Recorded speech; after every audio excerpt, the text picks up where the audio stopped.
បងប្អូនថ្ងៃនេះអ្នកគ្រូមកកែលំហាត់គណិតជាតិថ្នាក់ទី7ត្រង់មេរៀនទី5លំហាត់លេខ6គេឲ្យយើងកណនាតម្លៃខាងក្រោមក0.8 ចែក4អញ្ចឹងយើងចែកទៅឃើញ 0.2 ហើយខ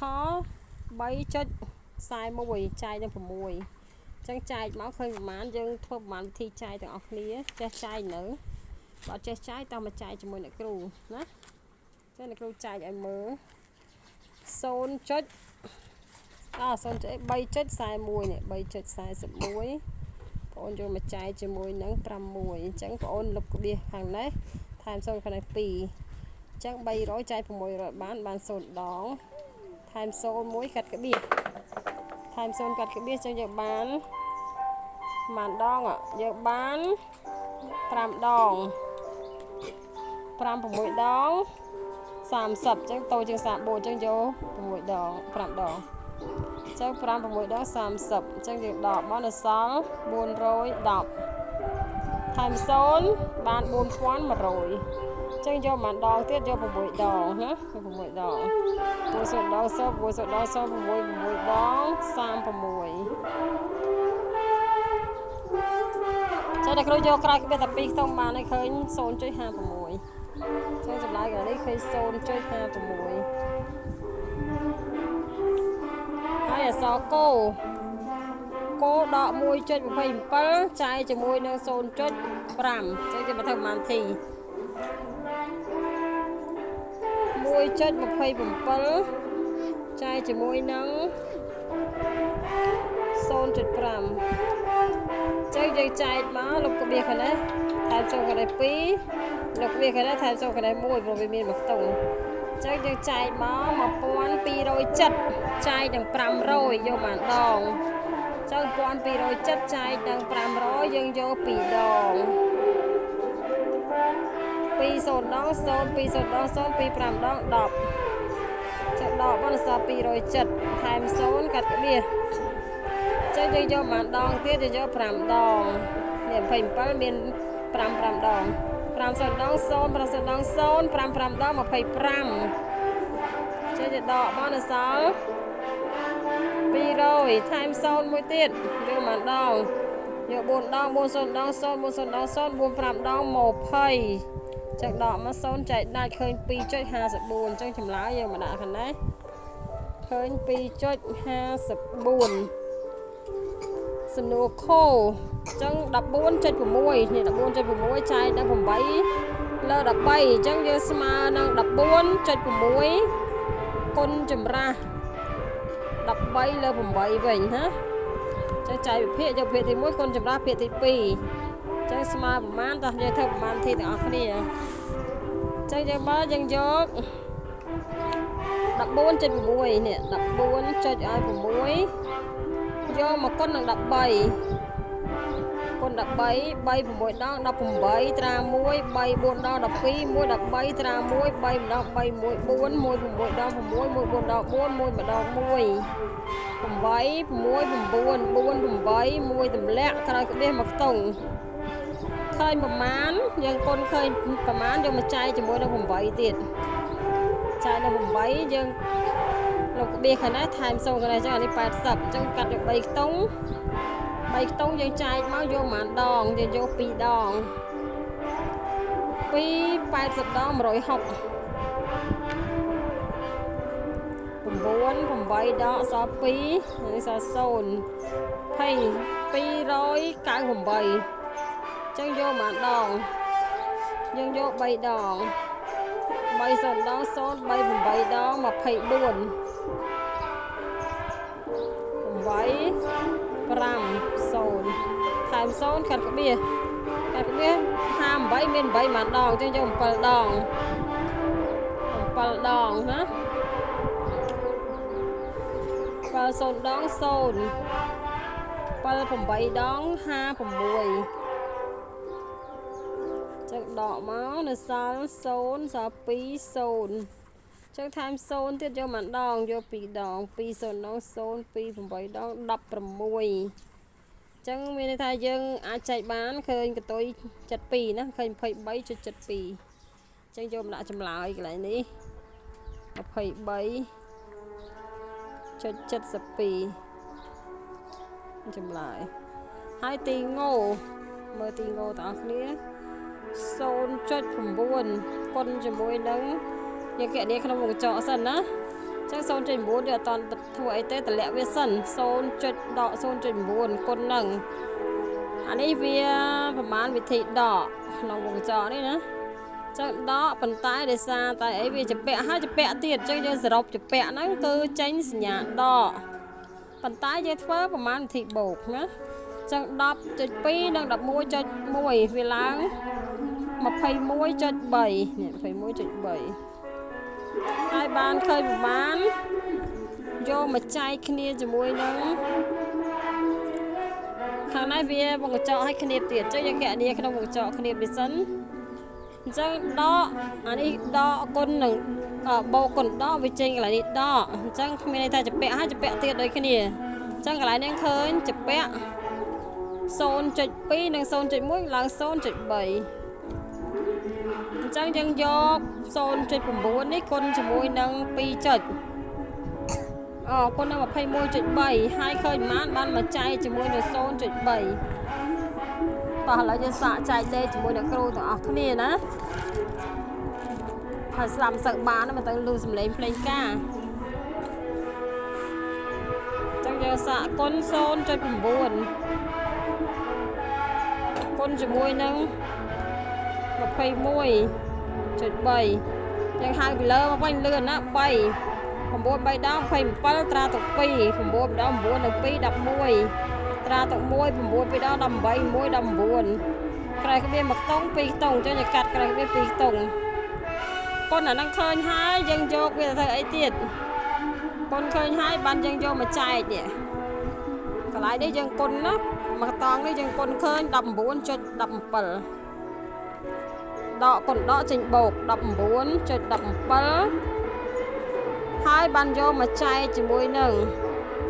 ដក 0.3 ចឹងយើងធ្វើការចែកទាំងអស់គ្នាទៀតនេះយើងគុណឃើញប៉ុណ្ណឹងហើយចែកដក 0.3 ចែកទៅដក 0.3 ចានេះក្រៅក្បៀស2ខ្ទង់ថែម0ខាងនេះ2ក្រៅក្បៀសអានេះ1ខ្ទង់ថែម0មកនេះ1វិញចឹងសម្រួល01 01អស់សល់1917.30ចឹងយើងកាត់យក3ខ្ទង់យើងចែក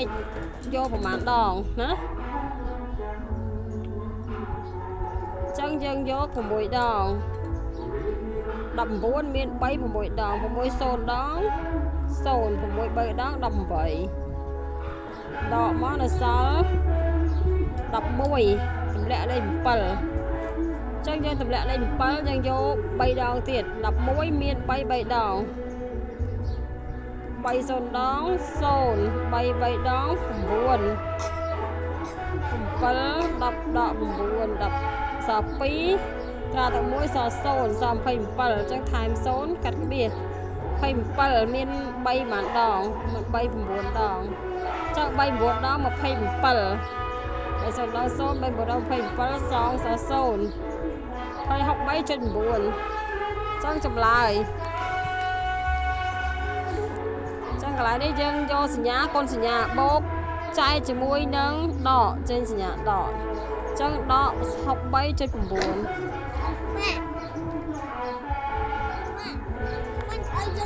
អសចចាច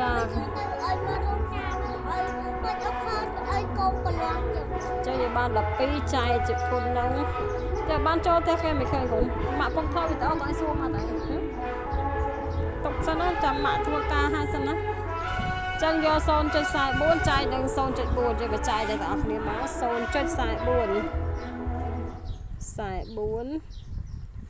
ចែកជាមួយ 0.4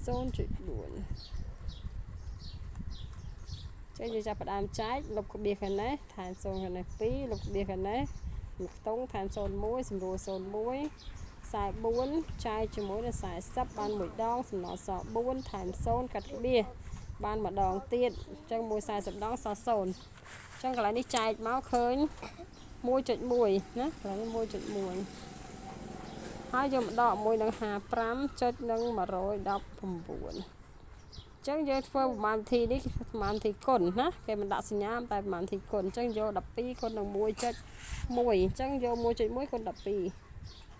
2 ម្ដង 2 ម្ដង 2 1ម្ដង 1 1ម្ដង 1 2ទម្លាក់ 3 1ក្រោយក្បៀសមកខ្ទង់ឃើញ 13.2 អញ្ចឹងយើងក៏ដាក់ចម្លើយមកឃើញឡើយនេះឃើញ 13.2 ហើយយកមកដកជាមួយនឹង 55.119 ចឹងយក 55 យកមកដកព្រោះ 55 ធំជាងណា 55.119 យកមកដកនឹង 13.2 ប្រៀបលេខត្រូវតាមខ្ទង់ចំណុចទស្សភាគលើចំណុចទស្សភាគ 13.2 ចឹងយើងថែម0នេះប្រគ្រប់ស្រួលដក 9 ដក 0 សល់ 9 1 ដក 9 ហើយ 1 ដក 0 អត់កើត 1 ដក 0 អត់កើតសល់ 1 1 ដក 2 អត់កើតចឹងខ្ចីគេសល់ 9 ត្រា1អានេះសល់ 4 ដក 3 នៅសល់ 1 5 ដក 1 សល់ 4 អញ្ចឹងឃើញ 41.919 41 ចានេះយើងឃើញថាដោយសារតែ 55 វាមានសញ្ញាអវិជ្ជមានហើយ 55 ធំជាងអញ្ចឹងយើងដកមកចេញសញ្ញាអវិជ្ជមានតាម 55 នេះយកសញ្ញាតាមលេខធំអញ្ចឹងឃើញ 41.919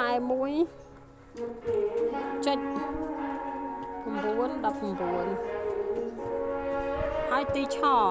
ឡូវយើងមើលឆយើងត្រូវកណនីក្នុងគ្នាមុនអញ្ចឹង 0.8 អត់តាន់ធ្វើអីទេទម្លាក់វាសិនមក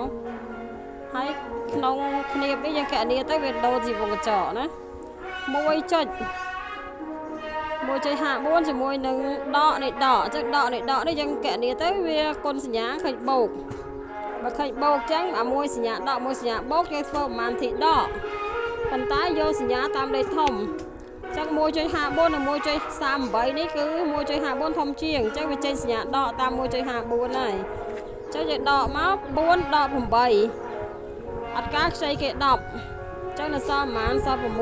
6 ត្រាទុក 1 1 ដក 5 ចេញ 5 ដក 1 សល់ 4 4 ដក 3 ទៀតនៅសល់ 1 1 ដក 1 នៅសល់ 0 អញ្ចឹងក្រោយក្បៀស 2 ខ្ទង់អញ្ចឹងយើងឃើញដក 0.16 ហើយបានយកវាទៅគុណជាមួយនឹង 0.002 ហើយយើងយក 0.8 គុណនឹងដកនេះមកតោះឥឡូវយើងគុណទៅអស់ចែកយើងចែកទៅអស់គ្នា 0.8 ចែកជាមួយនឹង 0.16 ណា 0.16 ចឹងលុបក្បៀសមកខ្ទង់ថែម0កន្លែង1លុបក្បៀសនេះក្រោយ2ខ្ទង់ថែម0កន្លែង2 01សម្រួលអស់សល់80ចែក 16 80ចែក 16 យើងមើលតើ80មាន 16 មួយដងបើយើងយក 16 3 ដងវា 75 78 អញ្ចឹងយក 3 ដង 6 3 ដង 18 6 3 ម្ដង 3 1 4 អញ្ចឹងតិចនៅសល់ច្រើនទៀតអញ្ចឹងយើងយក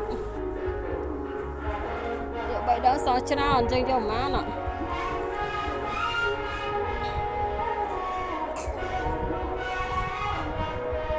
យក 5 ដង 5 6 ដង 30 5 ម្ដង 5 5 និង 3 8 ហើយម៉ាច់ហ្មងដកមកសល់ 0 អញ្ចឹងចែកលេខកន្លែងនេះឃើញ 5 បូកចែកដកចេញដកអញ្ចឹងដក 5 ហើយបានយកទៅគុណនឹង 0.002 ចុះយើងគុណមក 5 2 ដង 10 ហើយក្រោយក្បៀស1ខ្ទង់ 2 ខ្ទង់ 3 ខ្ទង់យករាប់មកក្រោយក្បៀស 3 ខ្ទង់ហើយ1ខ្ទង់ 2 ខ្ទង់ 3 ខ្ទង់អញ្ចឹងឃើញមិននេះ 0.01 ហើយ1ខ្ទង់ 2 ខ្ទង់ 3 ខ្ទង់នេះ 1 2 3 អញ្ចឹងគុណក្រោយក្បៀស 3 ខ្ទង់យល់អញ្ចឹងឃើញ 0.1 ដកគុណបូកចេញដក 0 នៅក្រៅនេះយើងមិនបាច់យកក៏បានដែរអញ្ចឹងឃើញដក 0.01 ណាចំណែកទីចូលយើង 0.72 ទម្លាក់ចុះសិនហើយអានេះដកគុណដកវាចេញបូក ប៉ុន្តែយើងអត់ទាន់ធ្វើយើងយកអាហ្នឹងមកចាយសិនព្រោះវាជាប់សញ្ញាចែកមុនអត់ទាន់ដកទេចានេះចែកសញ្ញាដកចាយសញ្ញាដកចេញសញ្ញាបូកអញ្ចឹងយើងមកមើលប្រហែលវិធីទាំងអស់គ្នាតា 0.0405 ចែកជាមួយ 0.3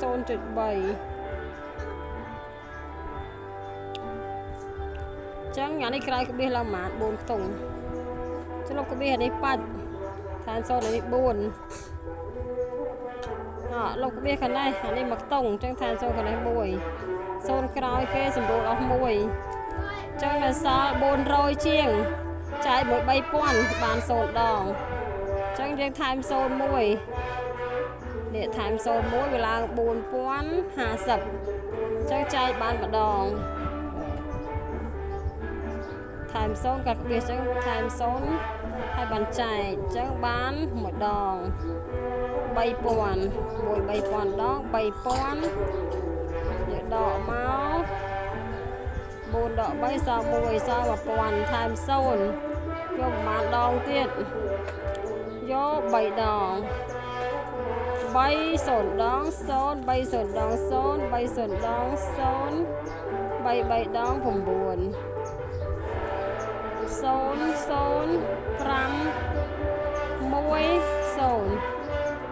អញ្ចឹងយើងឃើញ 0.13 អញ្ចឹងយើងយកចម្លើយ 0.13 ហ្នឹងយកមកដាក់នេះ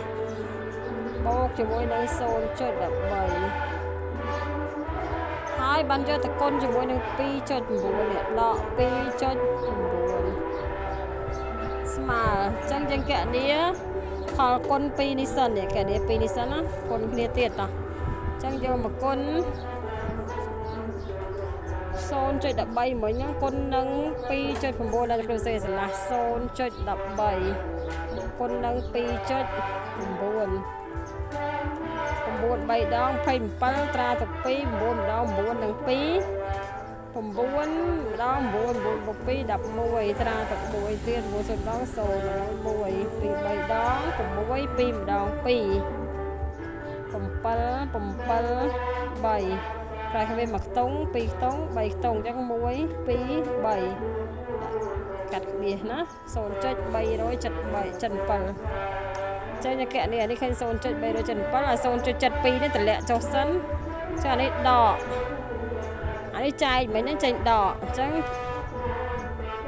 ដក 0.377 ដកគុណដកវាចេញសញ្ញាបូកណាដកគុណដកចេញសញ្ញាបូកអញ្ចឹងវាស្មើនឹង 0.72 បូកចូលគ្នាចុះយើងទៅរៀបចំណុចទស្សនវិជ្ជាឲ្យត្រូវគ្នាមកហើយយើងបូកឥឡូវយើងមកបូកជាមួយនឹង 0.72 7តម្លាក់7 2 9 3 10ត្រា1ចឹងបាន 1.097 ចឹងស្មើនឹង 1.097 នេះចម្លើយផងអក្សរចូលចឹងបងអូនមើលច្បាស់លំហាត់ទី6នេះមានប៉ុណ្ណឹងកន្លែងណាដែលមិនទាន់ឬក៏អត់ចេះចែកលេខអាចទៅមើលការបរិញ្ញាចែកលេខលុបចំណុចទស្សនវិជ្ជាអីតាមដែលគ្រូបញ្យល់ណាបើមានកន្លែងណាអត់ទាន់យើងអាចខមមិនសួរអ្នកគ្រូបន្ថែមទៀតហើយកុំភ្លេច Subscribe Channel អ្នកគ្រូឈ្មោះ Channel ច័ន្ទថាវីសេជាអក្សរអង់គ្លេសហើយមានរូបតាំងផងអ្នកគ្រូ profile ពីអ្នកប្តីណាពីអាវសណាចឹងសង្ឃឹមថាយើងចូលចិត្តនឹងចែកបណ្ដេញវីដេអូនេះឲ្យបានច្រើនគ្នាដើម្បីឲ្យគ្នាយើងដទៃទៀតគេអាចបានចេះបានដឹងដូចយើងផងណាហើយជួយ Subscribe ដើម្បីបានវីដេអូថ្មីៗដែលគ្រូផុសមកយើងនឹងឃើញមុនគេណាអរគុណ